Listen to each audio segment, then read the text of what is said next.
A single message for a global community, connecting the Yoruba heart to the soul of Islam. Ṣojú mo máa wòran wa òun náà ni wípé ní Kamilu Al-Adabi má para rẹ̀ Markazi lọ̀gá má para rẹ̀ ìbànújẹ́ máa ń pààyàn fa àti frustration wàhálà máa ń pààyàn Ọlọ́run ló mọ̀ọ́mọ̀ lọ́gbọ́n lá fún Markazi kò sí bẹ́ẹ̀ sí lè sọ tó àti sọ fún yín nínú àwọn previous video wa wípé ní bí màlẹ́kà bá sọ̀kalẹ̀ tó bá dé tó bá sọ wípé ní tọ̀ Markazi kọ́ lọ̀gá wa ànígbà torí pé ní asbakiya yẹn ìgbà wájú níbi nìzọ̀míyà àwọn Markazi lónìí ní gbogbo ilẹ̀ Yorùbá o nítorí sì wà musajil ni wọ́n sàjálà rẹ̀ kalẹ̀ Sheikh Adam Al-Allamah Al-Ilory ṣùgbọ́n kí tó máa lọ kí tó bọ́nú ọ̀rọ̀ láti fún Kamilu Al-Adabi láwọn èsì ọ̀rọ̀ rẹ̀ tó sọ tó ní mo ẹsẹ̀ gbọ́ fídíò rẹ̀ tán ni tí wọ́n sẹ́ndì ẹ̀ sí mi so Ọlọ́run ogun mi ní sùúrù tí fi lè sọ àwọn ọ̀rọ̀ náà tí ó fi wá sí àgbọ́yé ẹnìkọ̀ọ̀kan wa torí wípé ní afọ́rẹ́ mi kan sọ Sheikh Al-Imam Muhammadu Bashir ní Kaduna tí wọ́n jẹ́ ìmáàmù mẹ́ Zemilu mi ni wọ́n ní afọ́rẹ́ mi mẹ́gbàtà ṣe program aláfọ́rẹ́ mi ìyá ìjìbò mẹ́kùn tó máa ń lórí program bẹ́ẹ̀ tí lọ gbá boxing mi kò rí bẹ́ẹ̀ wàláhì jazbiya Sheikh Adam ni máa ń gbé ni wàláhì jazbiya Sheikh Adam ni máa ń gbé ni tó bá ti wá gbé mi mo máa ń lose control òun ló fi dàbẹ́ ní pé ní ọ̀rọ̀ mi máa ń le máa ń dàbí ìjà kí lẹ́sẹ̀ ìjà so Kamilu Al-Adabi ó jáde ó sọ̀rọ̀ ìtọ́fẹ́ tán lẹ́nu rẹ̀ lórí wípé ní àwọn ni ọ̀gá ṣùgbọ́n tí òye Kamilu Al-Adabi òun náà ni wípé ní anna Muhammad sallallahu alayhi wa sallam oṣù bí anabi náà la wáyé anabi ní òun ni khatam al-anbiya òun sọlọ́ fi ṣe imamul mursalin àti àwọn afáwa ṣe giwa láti máa gbọ́n Sheikh Hashim Kọ́láwọlé khalifatu giwa ayakumullah so anabi ọlọ́run fi ṣòpin àwọn anabi ọlọ́run tí ó bá yé Kamilu Al-Adabi pé Markazi lọ̀gá a sọ pé kéwò tí máa bẹ kí Sheikh Adam tó dé kéwù bẹ kódà wọ́n ń jókòó lórí àga wọ́n sì ń kọ nǹkan sójú bọ́ọ̀dù ṣùgbọ́n ìyẹn ọ̀sọ́ wípé ní nìzọ̀míyà ni ní ta àgbàlérò tábà wà ní Muhammad sallallahu alaihi wasallam òun ló dé gbẹ̀yìn Islam ti wà kánẹ́bí ò tó dé ṣùgbọ́n dídá nábì dé òun lọ́wọ́ kàn má la gbogbo sí àwọn tó kù torí iṣẹ́ ò tí ì pé kánẹ́bí ò tó dé làbẹ̀rẹ̀ látọ̀rọ̀ ànábì Ádámù Nuhu Musa Isa gbogbo ọba iṣẹ́ ì tí ì pé rárá kó ní bẹ́ẹ̀ Muhammad sallallahu alaihi wasallam ànábì dé lọ́lọ́run fi gbé ẹ̀sìn ayé àtọ́lọ́run wá sọ pé mo fi gbé ẹ̀sìn fún ọ òun náà ni a'udhu billahi minash shaitani rajim al-yawma akmaltu lakum dinakum wa atmamtu alaykum ni'mati wa raditu lakum al-islam dinan ọlọ́run ní òní yóò Islam ti pé dídé Sheikh Adam rahimahullah ní kéwù fi pé ilẹ̀ Yorùbá torí pé ní bí sẹ́ńbọ̀ látòrí baba Sheikh Alimi ṣéwù yarhamuhullah ọlọ́run bá kẹ́ baba Sheikh Alimi àti gbogbo àwọn afáàtẹ́ bá wọn lò gbà á rí wípé ní bí wọ́n ṣe ń bá kéwù bọ̀ títí tó fi dórí Sheikh Kamilu Al-Adabi nìyẹn Sheikh Kamilu Al-Adabi àwọn náà mú àwọn tẹ̀gì láti díẹ̀ wà ń bẹ̀ kó tó di wípé ní Sheikh Kamaluddin àwọn náà padà fi kún ṣùgbọ́n síbẹ̀síbẹ̀ kètí ìdí nìzọ̀míyà ní tí wọ́n bá Kamilu Al-Adabi sọnù tó fẹ́ para rẹ̀ síhùn tó sọ pé káwọn kan lọ sí pàtàkì wọn lọ ra okùn kí wọ́n gbógun so fún tóun fẹ́ sọ yìí so á rí pé ní bá Sheikh Kamaluddin tún dé rahimahullah kí ní iye tí ì pé until bá Sheikh Adam tó dé pẹ̀lú Markaz ló tó di wípé ní kéwú tó pé nílẹ̀ Yorùbá káàkiri gbogbo tí ń jẹ́ south west tó fi wá dé káàkiri gbogbo west tó fi dé gbogbo ilẹ̀ Yíbò tó fi Markaz mẹ́lẹ̀ Yíbò ṣé wà ládìẹ ọlọ́jà yìí pẹ́ Markaz mẹ́lẹ̀ Yíbò Markaz mẹ́lẹ̀ Níbẹ̀ ni Markaz mẹ́lẹ̀ káàkiri so kó tó di wípé ní tó padà wá pé ń gba Sheikh Adam ṣùgbọ́n tí wọ́n jiyàn lé lórí á rí pé ní ọ̀rọ̀ sí mẹ́lẹ̀ kìí ṣèjà bọ́tẹ́lẹ́ mọ̀ bóyá ìjà ni wàhálà kìí ṣèjà Kamilu Al-Adabi jáde kò sọ̀rọ̀ burúkú ṣùgbọ́n àwọn àsáwọ̀ kọ̀ọ̀kan bẹ lára rẹ̀ ibẹ̀ mo ti wá fẹ́ gbà kí gbogbo àwọn tá a jẹ́ Markazi àti gbogbo ẹni tẹ́ ń gbọ́ mi lórí ètò àti gbogbo ẹni tẹ́ padà máa gbọ́ àwa tá a dó wípé Sheikh Adam yẹn sẹ́ni àrífín bẹ̀ látòrí olórí wa bàbá wa onílẹ̀ márùn bàbá wa Sheikh Jakmal bàbá wa Sheikh Aládìẹ bàbá wa yìí Sheikh Darul Kiram gbogbo abáǹbáhùn bàbá wa Ruhul Islami bàbá wa Sheikh Muhammad Faluti ọkùnrin Ọlọ́run ni mo kí n pẹ́ kúṣẹ́ o takuntakun sẹ́lẹ̀ṣẹ́ o tẹ́ fi yí ahọ́n Kamilu Al-Adabi padà tí fi ń lo àwọn gbólóhùn àpẹẹlẹ fún Sheikh Adam àtàwọn tó jọrú Kamilu ní Adabi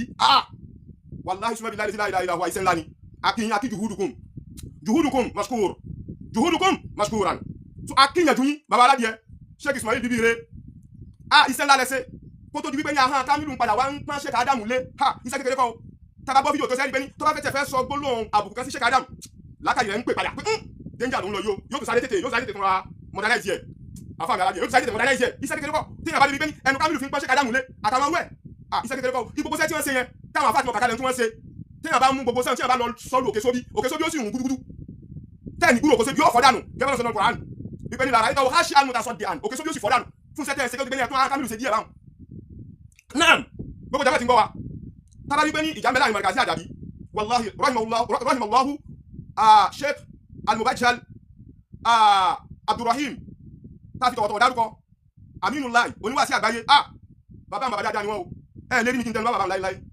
oníwàásí àgbáyé subhanaka Allahumma wallahi alazim bàbá dáadáa ni bàbá náà a rí pé nígbà tó bá ń bẹ láyé ìjà sírí Markazi àti Adabi ìjà yóò tú bó tẹ̀jẹ́ pé ń rúrú ṣùgbọ́n bàbá yẹn ń tẹ̀mọ́lẹ̀ bàbá yẹn ń lo maturity bàbá yẹn la ilaha bàbá yẹn ní ìsọ́f wọ́n yin Sheikh Adam wọ́n yin ọbámudu Markaz bàbá ń ṣe dáadáa oníwàásí àgbáyé la ilaha illallah ọlọ́mọ akẹ́ oníwàásí àgbáyé ọlọ́mọ aṣẹ́ dáadáa fún oníwàásí àgbáyé ọlọ́mọ dẹ̀yìn wọn rú ọlá Al-Qur'an ọlá gbígbàfà tí wọ́n gbàfà fún àfa wọn tí wọ́n gbàfà fún Sheikh Adam tí èsè gbígbàfà fún tẹ̀tàn tàbùsì kọ́ tí pé ká fi tọ́ dúdú sínú ká tún fún jáde kọ́ni tó ń wá sí àgbáyé èmi ò sọ wọn pé ń wá sí àgbáyé o mi ì sì gbọ́dọ̀ wọn kọjá rí o mi ì sì gbọ́dọ̀ wọn kéwù wọn kọjá rí o kódà mo fi ń sọ authoritatively kò sí kéwù àdàbí inú kéwù mi o kéwù àdàbí ẹyọ hóró kan báyìí kò sínú kéwù mi pẹ̀lú láti bí tó fi tó parí sí òun lọ ń gbọ́n bàbá mi lọ́kọ́ mi l'Al-Qur'an bàbá mi sì jẹ́ ọmọ kéwù Ṣéhù Kòkòrú kò béèrè lájàṣẹ́ Kútọ́nù ní Kútọ́nù ọmọ kéwù Ṣéhù Kòkòrú kò béèrè ní bàbá tèmi ọ̀dọ̀ wọn ti kéwù so ẹ rí wípé ní bàbá Kòkòrú kò béèrè pẹ̀lú bí wọ́n ṣe jẹ́ àgbà àfáà tó nì ṣé Tájù Àdábì lọ́kọ́ wọn kéwù èmi ọ̀gbọ́n nùtàn rí o ọlọ́ba akẹ́wù wọn papọ̀ so bàbá òun lọ́kọ́ bàbá tèmi ń kéwù lẹ́yìn ìgbà náà kó di pé ní ọ̀dọ̀ bàbá mi ti kéwù pé mo padà wá bọ́ sí ilé kéwù àgbà nílọrin kí n ṣe Darul Uloom so kéwù àdàbí òsínbà yin oníwàásí àgbáyé ìsọ́ọ̀fù bàbá oníwàásí àgbáyé ló ká máa yin wọn ṣé bí nígbà tí bàbá oníwàásí àgbáyé kó tán lórí bá àṣírí tú náà bọ́dà Kamil Al-Adabi kí n kọ́kọ́ gbé ọ̀rọ̀ rẹ fún ọ tó lè mi ìfẹ́ waste time àwọn èèyàn gbogbo àwọn tí ń gbọ́ wa lórí ètò tẹ́lẹ̀ táwọn sọ wípé ní Markaz lọ̀gá Markaz lọ ṣáájú níbi nìzọ̀míyà so lè bọ́yá ọ̀rọ̀ àwàdà ni àbọ̀rọ̀ pé àwa la wà wájú rárá o ilé kéwù yín ti wà Zumra àbí ilé kéwù Sheikh Tájù Àdábì ti wà ilé kéwù Sheikh Ahmad ti wà wọ́n ti ń pọ́nyàn kéwù tẹ́lẹ̀ kó lè pé Sheikh Adamu dé ṣùgbọ́n táwọn sọ nìzọ̀míyà ibi tó ti wá gbọ́ yé torí pé ẹlòmílẹ̀ ọ̀rọ̀ yé tètè yé bọ̀rọ̀ àfi kẹ́kẹ́ ìyànnà náà lọ̀rọ̀ tó yé bọ́dà nísìnyí o ọ̀n pariwo pé ẹ̀yin lẹ́ni nìzọ̀míyà pé ní tí Sheikh Adamu kọ sínú tíra àwọn ráàyè wọn ni ká dúpẹ́ fọlọ́run ṣe bí àfáà ní òní ráàyè àfáà kan ní òní tíra gbogbo ẹ̀rí tẹ́lẹ̀ mú wá nínú nìzọ́mù tàlímù ní kíní ti kà fún wa Kamil Al-Adabi nìzọ́mù tàlímù náà ni tí Sheikh Adamu ṣe bó lẹ̀kọ́ ṣe bẹ̀rẹ̀ ṣe bá wá rí ayé wípé ní wọ́n challenge gbogbo àdàbí pé ẹ mú àwọn fọ́ọ̀sì ẹ̀tì ń jáde tẹ́ fi bẹ̀rẹ̀ ibi tẹ́ fi wá mọ̀ wípé ní kìí ṣe nìzọ́míyà ṣùgbọ́n ilé kéwù ni wọ́n kàn mú àwọn modernization kọ̀ọ̀kan bá bọ́dà exam wo lẹ́ ń ṣe ta ní set exam fún wọn bàbá wa tí wọ́n jẹ́ àkọ́kọ́ ọmọ kéwù Markaz Sheikh Suleiman Rọ́jí adamala yatahu wa asanallahu akibatahu bàbá Rọ́jí mẹ́mẹ́ Suleiman Rọ́jí mẹ́mẹ́ ipe wọn kọ́kọ́ ọmọ kéwù kalẹ̀ bàbá náà kọ́kọ́ so bàbá yẹn wọ́n ní sẹ́ẹ̀tì tí wọ́n jáde gbogbo ẹ̀ Sheikh Adamu sàjálà rẹ̀ kalẹ̀ fún wa o so ó wà documented but nítorí kọ́ máa ń dúbà ní pé ní ti tọ̀dọ̀ yín kò wà documented ti Alhaji àgbà kò wà documented sẹ́yìn tẹ́ pé ẹ̀mọ́jọ́ orí Alhaji àgbà náà gbogbo ẹ̀ dàrú so fún ti eléyìí a rí wípé ní nìzọ̀mí àgbà tó bẹ̀rẹ̀ tí Sheikh Adamu bẹ̀rẹ̀ rẹ̀ wọ́n sọ àwọn fáwùjù àkọ́kọ́ ńbẹ̀ńlẹ̀ fáwùjù sáání ńbẹ̀ńlẹ̀ salis tó fi di pé ní Markaz fi lọ bá bọ́dà sọ́wọ́n ẹgbẹ́ ní ọmọ tí ó Sheikh Tájù Àdábì rahimahullah òun ni bàbá lọ́mọdá ọmọ tí ó Sheikh Tájù Àdábì ni wọ́n mẹ́sàn-án ọmọ tí ó Sheikh Tájù Àdábì yẹn àwọn ni wọ́n kọ́ bàbá Yusuf Àgbàjì ní kéwù kí ló dé dáwọn ọ̀tẹ̀lẹ̀ manhaji bàbá Tájù Àdábì bàbá tó jásí pé nìzọ̀míyà ni táwọn fi lọ dáàmú kó ní òrò kalẹ̀ táwọn fi lọ láwà ní kalẹ̀ Sheikh aládìẹ kí ló mú tí bàbá lágbàjì nítorí bá ti jáde ìgbẹ́tọ̀ ẹ̀ǹgbà tí tó ṣe ń tajú ìjọ ní tí wọ́n máa sọ ó ní Sheikh Tájù Àdábì náà lórí méjèèjì àwọn ni wọ́n ní Zumra àwọn ni wọ́n ní Zumra tí ń ṣe mọ̀kóndòrò òun láwà ní kí ló dé táwọn láwà ní òṣè tẹ̀lé manhaji Sheikh Tájù Àdábì tó wáyé pé nìzọ̀míyà bá ní tòótọ́ ẹsẹ̀ nìzọ̀míyà náà bọ́dà bàbá níwò bàbá mú àlì rahimahullah bàbá mú àlì ọmọ kéwù Sheikh Tájù Àdábì ni tí wọ́n bá sínú Sheikh Ahmad nílé kéwù kí ló mú táwọn náà fi tẹ̀lé manhaji Sheikh Tájù Àdábì tí wọ́n fi sẹ́ ní nìzọ̀míyà gbogbo jẹ́ ẹ máa dáhùn rẹ̀ pé mọ́ bọ̀ wá níbi ọ̀rọ̀ ọba lọ́yìn tọ́sọ ìfúnlẹ́sí o ó lẹ́sí o ṣéwù wallahu ya'simuka minan nas la takhaf daraka wala takhsha wala hawla wala quwwata illa billahi al-aliyyil azim ẹ̀dá bẹ̀rẹ̀ bá ṣí àrẹ̀ dáadáa so a rí wípé ní kí ló mú tí bàbá mú àlì nílùú wo tẹ́lẹ̀ àgbà fáà ni wọ́n níwò ṣùgbọ́n ọrí àkẹ́tọ́ mọ̀kọ́ Sheikh Tájù Àdábì ni wọ́n kí ló fà tí mo fi tẹ̀lé manhaji Sheikh Tájù Àdábì kí wọ́n ní òṣèṣin wọn nínú nìzọ̀míyà ṣe nígbà tí Markaz Shabab tó dé sí wo òun àkọ́kọ́ nìzọ̀míyà nílùú wo òun náà ní lẹ́yìn rẹ̀ ní ilé kéwu àsàkọ́fà yẹn òun lọ́sì kejì tí wọ́n gbọ́lá àdúwọ̀ kéwu ṣé bí àwọn táwọn ìṣẹ́bọ́ máa kéwu Sheikh Tájù Àdábì ni wọ́n tó tún fi pé nìzọ̀míyà wọ̀bẹ̀ tó wá pé tó tọ́ Sheikh Tájù Àdábì ni wọ́n bẹ̀rẹ̀ nìzọ̀míyà tó fi wá kan Sheikh Kamil Al-Adabi Kamil Al-Adabi bá wa dáhùn rẹ̀ lẹ́yìn náà wá gbà náà àwọn tẹ̀sán gbàgbọ́ Sheikh Adamu wọ́n jọ ṣe màásìmù yẹn bàbá wa kọ́ kági rahimahullah gbogbo àwọn eléyìí ni tí wọ́n kó lábẹ́ ọ̀ndà Sheikh Kamil Al-Adabi tí wọ́n lọ sí Ọ̀wọ̀ ilé kéwu wọn dálẹ̀ mẹ́tọ́ jẹ́ nìzọ̀míyà ẹmu jáde ẹ ti fa àwọn fáwọn ìtọ́jáde ńbẹ tọ́jọ́rú ti Markaz yẹn tẹ́lẹ̀ kẹ́sẹ̀ èbú challenge ni ẹ confirm ẹ kẹgbẹ́ jáde pé bàbá lọ́wọ́ o bàbá kọ́ kági o lọ́wọ́ o ilé kéwu tí wọ́n dákalẹ̀ mẹ́ni o tọ́jẹ́ nìzọ̀míyà tó ní gbogbo àwọn àmúyẹ tí ẹ fi máa ń nílé tí ẹ fi máa ń sọ pé ilé kéwu ọjẹ́ nìzọ̀míyà torí pé ní gbogbo èèyàn bá yín sọ ẹni ara ní kò rí bẹ́ẹ̀ wà ló ń pílẹ̀ ọ̀rọ̀ ọba lọ ni náà a rí pé ní eléyìí náà mẹ́mẹ́ ọ̀dà àwọn Mahadu nìbàdàn tọ́nà bá akẹ́lẹ̀ bá Mahadu ìgbà tí àwọn ọmọ wọn jáde ń jò ní bí àlífà àwọn bí àlífà Nasiru ní bí àlífà ní bí àmìdì ni wọ́n ní mọ̀ wọ́n ní wípé ní ìgbà tó tẹ̀dé Sheikh aládìẹ ìgbà tí ó tẹ̀dé kí ni àmìdì dárú àmìdì Mahadu kí ló wí ó ní àlákọ̀ bàbá sọ́mọ níbẹ̀ láàrin bàbá ní Mahadu pẹ̀lú Sheikh Kamil Al-Adabi ó ní àlákọ̀ bàbá sọ́mọ ní bọ́dà ó wá jẹ́ àlákọ̀ bàbá sọ́mọ o kí ló dé ńgbà tó dá sí pé ní Zumra nìzọ̀míyà ni ńgbà tí bàbá Mahadu fẹ́ dá tiẹ̀ lẹ̀ tó bá wọn lẹ́tí ní kéwú tẹ́lẹ̀ tó tún kọ́ àwọn ọmọ níta ń sọ fún yín nu Kamil Al-Adabi àtàwọn ọmọ yín níta fẹ́ jẹ́ kẹ́ gbọ́ yé nu kìí ṣèjà kìí dẹ̀ ṣe èbú so bàbá ní Mahadu nílé kéwú kó tó di wọ́n ti kọ́ àwọn ọmọ gidi gan o náà ẹ sì sọ wípé ní alákọ̀ bàbá sọmọ níbẹ̀ láàrin àwọn àti Sheikh Kamil Al-Adabi wọ́n wá fẹ́ yí ilé kéwú wọn kó ní bó ṣe wà tẹ́lẹ̀ pé ẹ jẹ́ kẹ́mi náà sọ di nìzọ̀míyà kí ló dé tí mo fi lọ bá Sheikh Kamaldeen àtọ́jà sí pé ní àsìpàkíyà yẹn bẹ lọ́wọ́ wọn ìgbà ìjà sábì yẹn bẹ lọ́wọ́ Sheikh Kamaldeen tó gbé àwọn ẹni wọn kọ́kọ́ bẹ̀rẹ̀ nìzọ̀míyà kí ló tó fi lọ bá wọn tí bàbá yẹn wá tó pé ah gẹ́gẹ́ bí àkọọ́lẹ̀ tí bàbá ní máa kọ́ọ́lẹ̀ o pé ní táwọn máa ní káwọn lọ sí azihari sherif kiblatul ilm káwọn lọ bẹ̀ wàhálà ni kò sówó kò sàgárà bọ́dà làwọn fi lọ bá Sheikh Adam al-Allama as-Sudani rahimahullah faridu asrihi mujaddid hadha al-asr wọn lọ bá Sheikh Adam pé bàbá ẹ gbà mí èmi náà fẹ́ dá nìzọ̀míyà lẹ̀ ẹ ṣàánú mi ni bàbá fi rán bàbá wa Sheikh Suleiman Rọ́jí pẹ́tọ̀ lọ síbàdàn lọ bá wọn fi nìzọ̀míyà lọ́lẹ̀ mẹ́ kí ló dé tó fi lọ bá Sheikh Kamaldeen al-Adabi rahimahullah tó bá jásí pé tòótọ́ nìzọ̀míyà dání Kamil al-Adabi máa jẹ àwọn pé tí mo sọ ìkàlẹ̀ o mo sì gbà gbogbo wọn tí wọ́n ń gbọ́ wa ọlọ́pọlọ pípẹ́ ní ọpọlọ wọn pé ju tiwa gan lọ wàláì ọlọ́kàn máa fún yàn lọ́rọ̀ sọ Sheikh Alifa àgbàgbà Sheikh Imam al-Imam Ọládòkè Dawud ẹgbẹ́tò náà ẹ máa ka àwọn pọ́ìntì tí mo fi ń lélẹ̀ yìí o ẹ sì bá mi ṣe àrẹ dáadáa ìtò tí wọ́n fara pẹ́ ní ìbéèrè táwọn abẹ́rẹ́ lọ́wọ́ ilé ẹ̀sọ́ pé ti yín ní nìzọ̀míyà ilé ọkọ̀ bẹ̀rẹ̀ rẹ̀ nígbà tí ọ̀rọ̀ ọba àlọ́ni wọn fẹ́ sọ ní ìsìnkà tó tí wọ́n play kásẹ̀tì ọba àlọ́ni ṣéwù wallahu ya'simuka minan nas la ta'khudh yaraka wala takhsha wala hawla wala quwwata illa billahi al-'aliyyil 'azim ọba dáadáa lọ́ba àlọ́ni ọba tó já sí wípé ní ọba tí yóò lábòsí tó dó déédéé ni tí wọ́n ní ìsọ́ọ̀fù yẹn là ń pariwo fẹ́yìn náà pé ẹni lọ́dọ̀ tí náà ẹ máa ṣe ìtì rọ́ọ̀fù ọlá ọlọ́lá fọlọ́lá òun lọ́ba wa ní bàbá wa ọba àlú lọ́rin ṣe fún ilé kéwù Zumura ni wọ́n ṣe fún àdàbíyà ìpẹ́tọ̀ wọ́n ti wá ti pẹ́ gbogbo tí wọ́n ṣe náà wọ́n náà play kásẹ̀tì rẹ̀ wọ́n dá lọ́tọ̀ wá play kásẹ̀tì yẹn nísìnyí ọba lọ́rin wọ́n ṣe alábòsí àwọn qualities tí wọ́n lára Sheikh Kamaldeen al-Adabi òun ni wọ́n sọ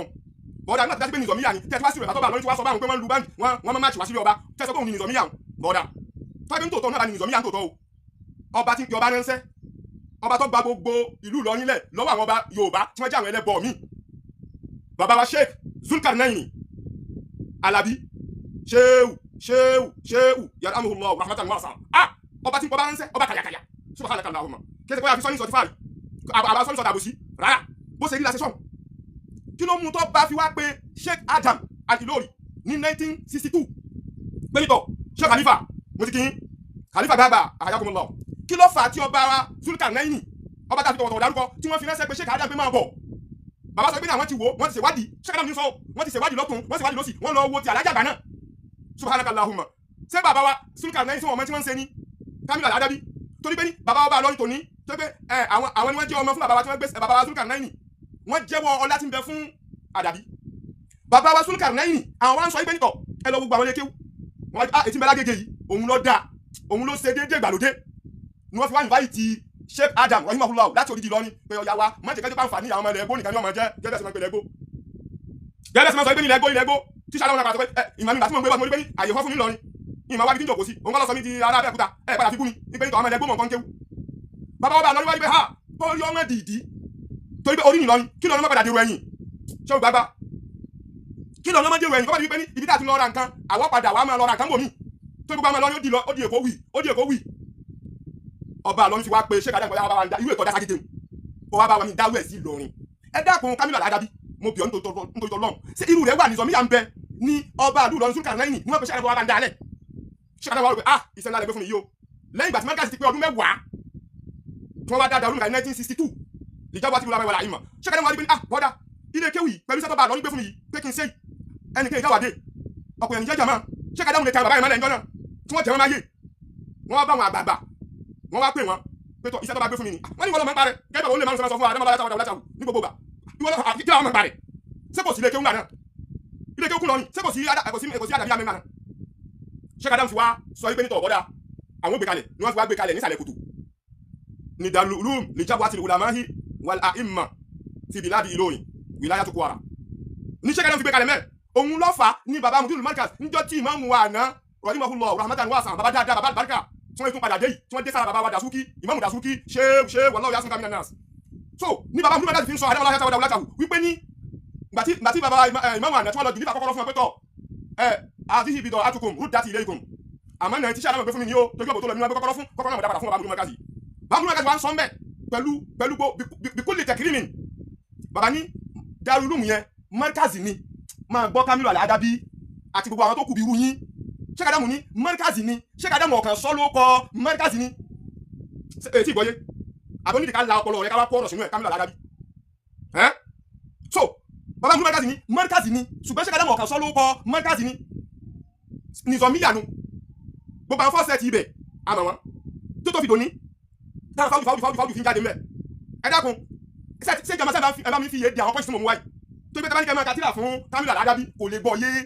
àfa àgbà ṣé o Kamilu Al-Adabi ó ti kọ́ ọ́rùn wọn bá ti máa ń kọ́ wọn lẹ́kọ̀ọ́ ẹ wà lọ ya àwòrán ẹṣin ẹ wà ní ìsọ́ọ̀lù ẹ wà ya fọ́tò ẹṣin síbẹ̀ ní òfin mọ́tẹ́ gbẹ̀lẹ́ sin bọ́ọ̀lù ẹni kúrátù kọ́dà so ẹ kọ́ síbẹ̀ ẹ wà ya àwòrán fọ́tò síbẹ̀ ní Kamilu Al-Adabi ó fi gbọ́ yé tó ń wọlé gbọ́ yé nìsọ̀mí wọn gbọ́ ya káwọn múlò àwọn àpèjúwe báyìí wá bọ́ọ̀dà ṣe ti gbé lẹ́yìn báyìí gbogbo jàmẹ́tẹ̀ ń gbọ́ wa Sheikh Suleiman Abọ́lájí Al-Gunyawi Al-Markazi ayakumullahu akin naam kí ló fà nígbà tó yá pé ilé kéwú súnmọ́ láti jẹ́ nìsọ̀míyà kí ló fà tí bàbá wa Sheikh Kamaluddin Al-Adabi rahimahullah bàbá dáadáa ni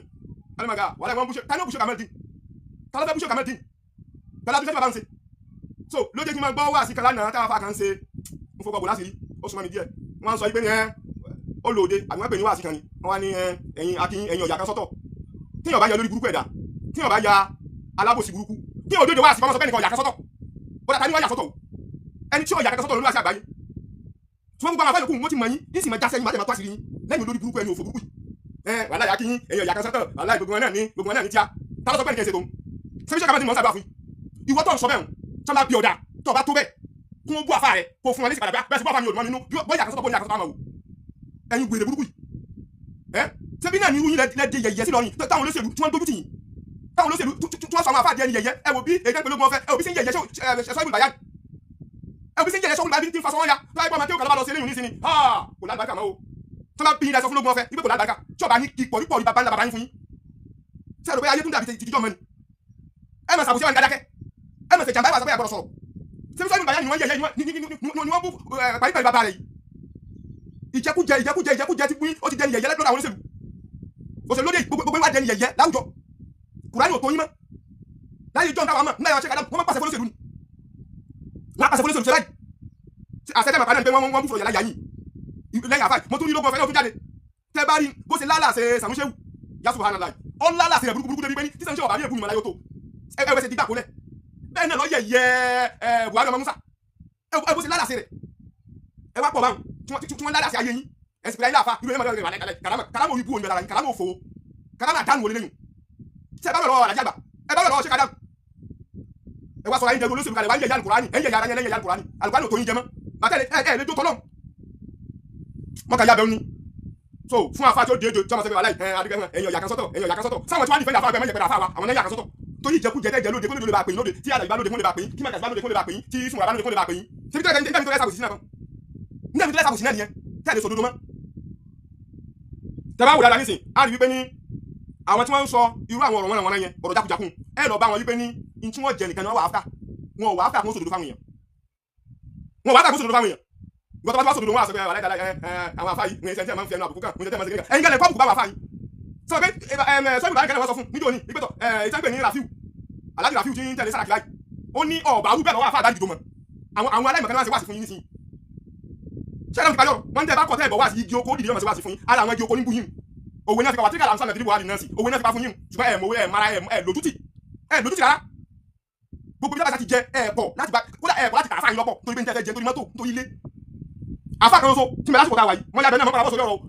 òun lọ́wọ́ àmójú magaz àdámọ́ aláyàtà wọlé ọ̀làtà gbogbo ohun tẹ́yìn rí sẹ́yìn sí ní sí lónìí wọ́n fi ń bẹ̀rẹ̀ bámúdú magaz tí wọ́n ti gbà lọ́wọ́ wọn gẹ́ wàlá ìdásí mo fọlọ́ mùrasọ̀ sọ́mùtì lọ́bì káàbà wọ́n fi ń bẹ̀rẹ̀ bámúdú magaz wọn kún gbà lọ́wọ́ wọn ẹ wojọ́ tí mufti tó bá present mọ́tò fún bàbámúdú magaz kó tó di pé ní muskila dé ẹ mọ kódà èmi kan mò ń wò láìfún jọ́nà mò ń sùjúdù tí wọ́n bẹ̀rẹ̀ ọ̀run dákun mẹ́tíkà bọ́gbà bẹ́ẹ̀ ni àlàfáà yà sọ àmúnáka bẹ́ẹ̀ ni gbogbo èèyàn bẹ́ẹ̀ bàbá mọ́tò jù wa ẹ wá gbọ́n tí Sheikh Adam Yahya Al-Fulani sọ́jọ́ náà wọ́n ní ha bàbá ẹ bí wọ́n pa kámẹ́rà náà Abdul Karim Giwa Hashim ẹ bí wọ́n pa kámẹ́rà náà wọ́n bí 5 minutes tí wọ́n fi bẹ̀rẹ̀ bámúdú magaz lórí ọ̀rọ̀ yẹn Adam Yahya Al-Fulani sọ wọ́n ní bàbá mọ́tò change lójú wọn pọ́n ẹ sọ fún mi dáadáa sẹ́yìn tí mo fi ọ̀tọ́ present mọ́tò yẹn fún wọn náà pẹ̀lú dollars àwọn náà wọ́n sọ fún bàbá mọ́tò magaz lọ́lẹ̀ pé ní tẹ́ ẹ bá gbà ẹ dojú tì wá ẹ yẹyẹ wa kó bàbá mọ́tò magaz wọ́n padà wá gba mọ́tò yẹn jọ náà yàtọ̀ sí Tinubu yàtọ̀ sí chief of staff gbogbo wọn ẹ wá jẹyà Al-Qur'ani ẹ jẹyà bàbá tó bí yín ọmọ torí olóṣèlú torí jẹjẹ náà sẹ́rí Kamilu Al-Adabi tá à ń sọ fún ní wípé ní nígbà tí ẹ sọ pé ní ìsọ̀mí yà ni o bọ́dà kí ló fà á tí Sheikh Kamilu Al-Adabi tí wọ́n fi lọ pé Asia wá bí 1963 bí 1964 ni ìmọ̀ báwa dáhùn rẹ̀ kí ni Asia tó wá ṣe mọ́ nígbà tẹ̀ ti ní ìsọ̀mí yà kí ni Asia wá ṣe Ògìdìun Asia ni Ògìdìun kí ni function wọn nígbà tẹ̀ ti ní ìsọ̀mí yà gbogbo jàmbá ìbáwá dáhùn rẹ̀ àbí ṣé diploma náà ṣe Asia ṣé jamiu Al-Azhar ṣé bí ìdarí sanáwì ni mo láwọn kọ́lá àtàgbà nímẹ̀ mo láwọn yẹn tán parí mbẹ fún ìmọ̀ mọ̀ ọ̀fà adamala yakahu ṣe àwọn ọmọ ọlọ́bẹ ni ṣe diploma wọn lọ sí mẹ́ àbí kí wọ́n lọ sí mẹ́ gbogbo jama àfààní aládìyẹ àfààní òkè sáré apẹ̀tò kí ni asia àdìwá ṣe kí ni ọlọ́ọ̀lẹ́ báyìí asia àdìwá fún tó bá jẹ́ sí pé tòótọ́ ni zọ̀mí àbáni ẹ bá dáhùn rẹ̀ 1964 ọdún 1963 kọ́lẹ́sẹ̀ bẹ́ẹ̀ dáṣẹ́ àrílẹ̀ ni bọ́dà kí ni fọ́n ṣáàzì àrí nígbà tẹ́tí ní tẹ́lẹ̀ bọ́dà ṣáàdì àwọn èèyàn fáwọn èèyàn tó lọ bá sọ̀rọ̀ mẹ́rin rọ́jí àdébàlá yàtọ̀ tí wọ́n jẹ́ first ọmọ kéwòn medical wọ́n ní certificate present certificate yìí náà kárí present gbogbo àwọn document tí ń bẹ́lẹ̀ àwọn subject ẹ̀ ń kọ́ wọn iye àfáàtì ń kọ́ wọn mẹ́ ṣé kàdámù sọ nínú kásẹ̀tì wọn tẹ́lẹ̀ tí ìwọ kámẹ́rà alábí tó fi ń jẹ́ yun nínú kásẹ̀tì yẹn ṣé kàdámù sọ síbẹ̀ wípé nítorí àgbà àwọn àfá kó làwọn sọ lórí dáúdà sìnìgálì kàtàwọn gbà wọ́n bá àwọn olùkọ́ òlẹ̀ nígbà aládàbí kàtọ́ tẹ́gbẹ́ nìzọ̀míyà ni àwọn subject wo lẹ́ ń ṣe bọ́dà ìbéèrè tí wọ́n abéèrè lọ kámẹ́rà alábí tábí ń tòótọ́ nìzọ̀míyà bá ń lè kéwìn bàbá tẹ̀ sọ pé lọ báwọn tí wọ́n lo 110 àbí 112 lẹ́sẹ̀ pé wọ́n lò ní àti gbogbo wọn ọdún mélòó wọn lò lè kéwù mo fẹ́ béèrè ọdún mélòó wọn bẹ̀rẹ̀ ọdún òun wọn parí bẹ́ẹ̀ bá ka sanẹ́wì àwọn bẹ́ẹ̀ bá ka ìdádí ní markaz àti fòrò markaz ẹ bá yí pé yóò lo ọdún mẹ́rin ní ìdádí yóò lo ọdún mẹ́ta ní tàùjì bí wọ́n ní láti ṣe wà nìyẹn yóò sì kọ́ bá àwọn syllabus yóò lè ṣe exam promotion exam kódà àwọn tá a fi ṣe exam ti wà ń bẹ lọ́wọ́ mi dì sí àwọn script tá a fi ṣe exam ń bẹ lọ́wọ́ mi káṣíkò tàrájà gbogbo ẹ̀ ń bẹ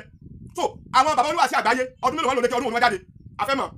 sẹ́ẹ̀tì wọn ni wọ́n bá jáde àwọn oní sẹ́ẹ̀tì wọn kódà èyí tó ya kànúdù lọ́dọ̀ wa yìí bàbá ègùn yìí tó ti di ara yìí bàbá ègùn yẹn tọ́mọ rẹ̀ pẹ̀lú bàbá náà tí wọ́n jọ ń bú ṣe kàdám tí wọ́n láwọn bó bá mú markaz òǹbúyàwó èèyàn ọwá ní òtí ìbú àfáàmù oyin ti dàrú ẹ ti ya wèrè òǹbúyàwó Aisha olóògbé ànábì sórí gbólórí burúkú yán ẹni òfò àdánù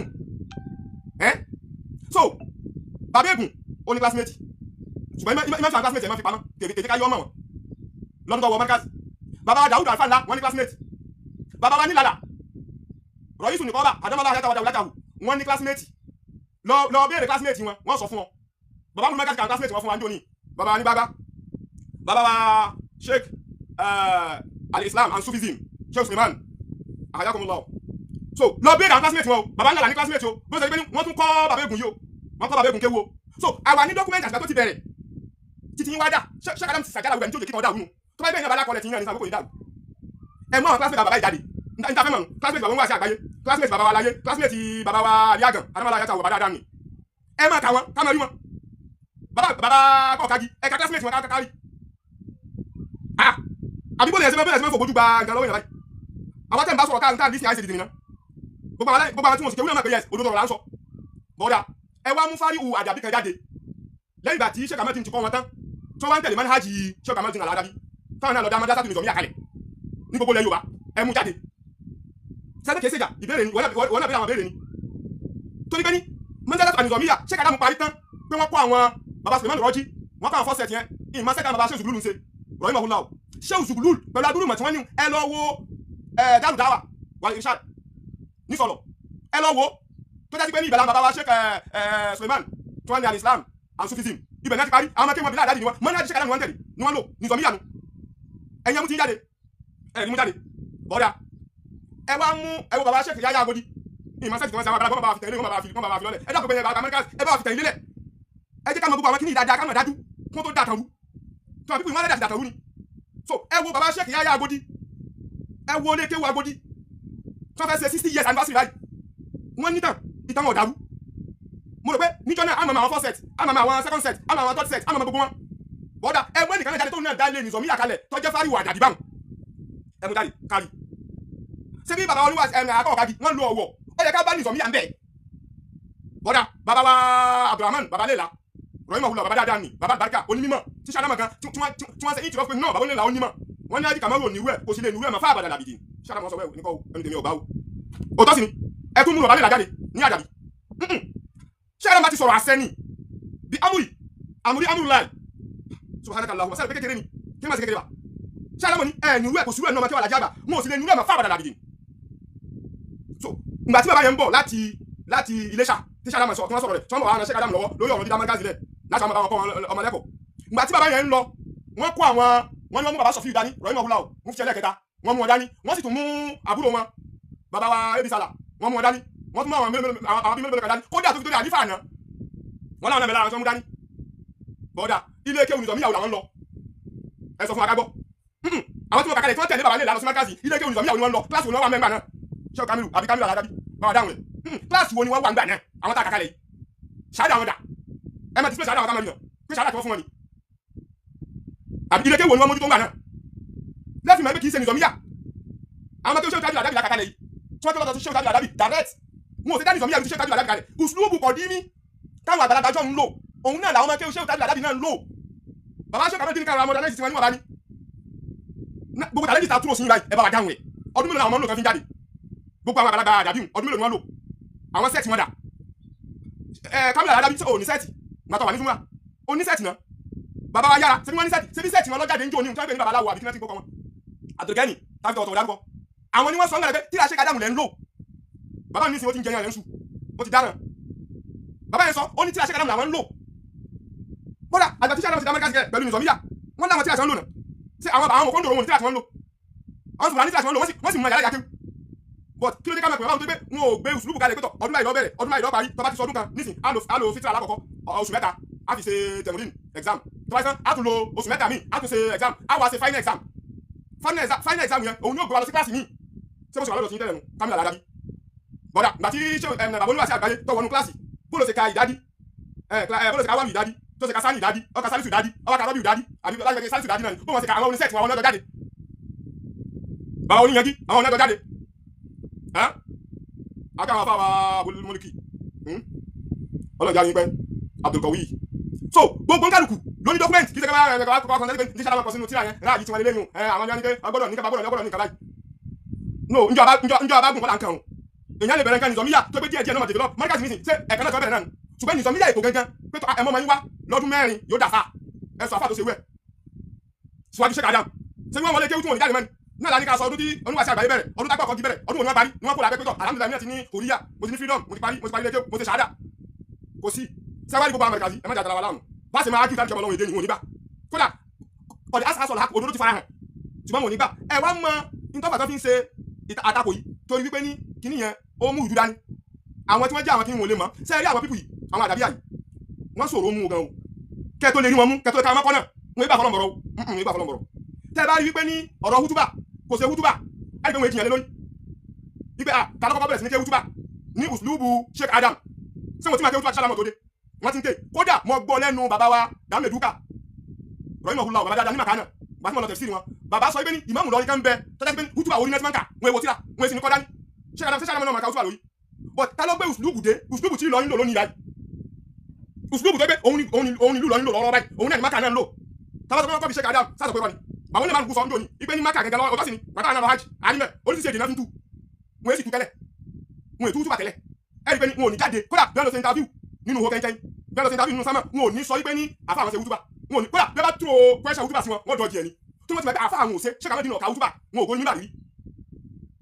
tọ́ bá gbóni mímbà rí Sheikh Suleiman al-Islam and Sufism ẹ̀ mú jáde wípé Sheikh Ahmed ni o bàbá gbóni wútúbà o wọ́n máa ń ṣe wútúbà fáwọn èèyàn o kọsẹ́lẹ̀ yìí dáadáa tí mo fi lè jiyàn nípa ọ̀rọ̀ pé Sheikh Ahmed gbé wútúbà rè kàmá tú wútúbà kò sí àdàbí kan tẹ́lẹ̀ tí ó jiyàn lé lórí tó wọ́n ti mọ̀ ní tó bá jásí pé ní Sheikh Ahmed Al-Adabi rọ̀ ìmọ̀ sọ òun náà sọ àwọn ọ̀rọ̀ mi kò sí pé tàbùkù Sheikh Adam èmi náà sọ yìí èmi náà tàbùkù Sheikh Ahmed but òdodo ni kí a máa kọ́ra rẹ̀ mọ́ra wọn tó bá jásí pé ní Sheikh Ahmed lọ ṣe wútúbà ẹ̀yọ̀ kan péré ni tí wọ́n borí mú bàtà ṣe wútúbà ẹ̀yọ̀ kan péré wọ́n ní kí wọ́n tó bí Sheikh Adam ní Sheikh Ahmed ti ṣe wútúbà bọ̀ kódà bàtà ṣe wútúbà yẹn lọ́wọ́ ni ìyá Sheikh Adam wà lọ sí mọ́sálásí wọ́n wá rí Sheikh Ahmed ti ṣe wútúbà wọ́n wá ní olóhùn àfàgbàre òun ní máa ṣe wútúbà yìí olóhùn dákú tó bá sọ ọmọ lómi dọkùnrin èmi náà máa ń jẹ́ ìfisílẹ̀ kéwù yọ máa ṣe wútúbà bí àmẹ́jẹ́ àgbà wọ́n ti mú tàwọn jáde àwọn pípọ̀ yóò ti mú tàwọn jáde pé alájà bá ń ṣe wútúbà lọ́wọ́ ni ìyá Sheikh Adam wá wọlé ibẹ̀ ní wọ́n ti wá tọrọ Sheikh Adam ṣùgbọ́n ibi tọ́lọ̀ ti wá mú wọn níbẹ̀ ní Sheikh Ahmed ti ṣe wútúbà láyé wọn kò ní mú màrí ní òjò kí wọ́n lè jiyàn sí pé Sheikh Ahmed bẹ̀rẹ̀ wútúbà ká máa tú wútúbà ẹ̀dá kùtà ni ọ̀wá àgbà kan láyé nísìnyí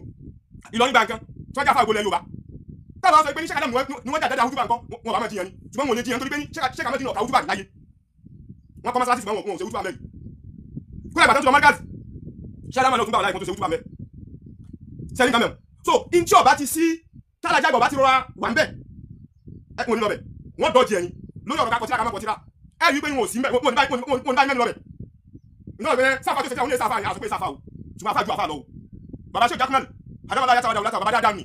baba àgbàríkà wọ́n ní àtìgbà látànà fi dòní pé kèétí ìsọ ní mímọ̀ Sheikh Adam wọ́n wá tún wọ́n sọ pé èsì òsì jìnnà rárá tọ́ba lè sí rẹ̀ àwọn sọ pé àfáà tó fi ń tọ́ bí Sheikh Adam tí àrẹ̀dà mú tí àrẹ̀ jáde tọ́ba tí wàá mú jáde àwọn sọ pé gbẹnu sọ́hùn baba Sheikh Jakmal wọ́n sọ pé ẹ rí i pé ní wọn ní báyìí ájú sọ̀rọ̀ tíra láyé wọn àwọn àdàbí òun báyìí débẹ̀ tí wọ́n ti sọ pé ní àfáà àwọn kò ṣe tíra ẹ̀yọ̀ kan báyìí so definitely wọn wà ní báyìí jiyàn mẹ́wọ̀n nìzọ̀míyà kò sí nìzọ̀míyà kẹ́ ẹ lọ́kọ́ gbogbo ẹ̀rí ayé ìwà fún wa láìwọ̀n nígbà wo ẹ̀rí la mú wáyé nísìnyí ẹ̀rí tí ń lọ bóyá bíi 5 méje tẹ́sí mọ́ pé ṣé kàdá ni wọ́n ní nìzọ̀míyà ni wọ́n gbèdé ìdè pé kò sí kéwù tẹ́lẹ̀ kéwù bẹ tẹ́lẹ̀ so bẹ́ẹ̀ náà ni wútúbà náà tó bá jẹ́ sí pé ní ṣé kàdá ti lọ sọ wútúbà yìí ọ̀kan péré ni ó ti tán o wọ́n ní wàlẹ́ ìdàlọ́ lọ́kọ́ bẹ̀rẹ̀ wútúbà kódà kí ṣe kó tó bí ṣe Adam gan ni ṣé kàdá ti bẹ̀rẹ̀ wútúbà so wọn àti kò sákọ̀ọ́lẹ̀ kankan fún wọn ò sì rí bọ́rí wọn dákẹ́ mẹ́wọ̀n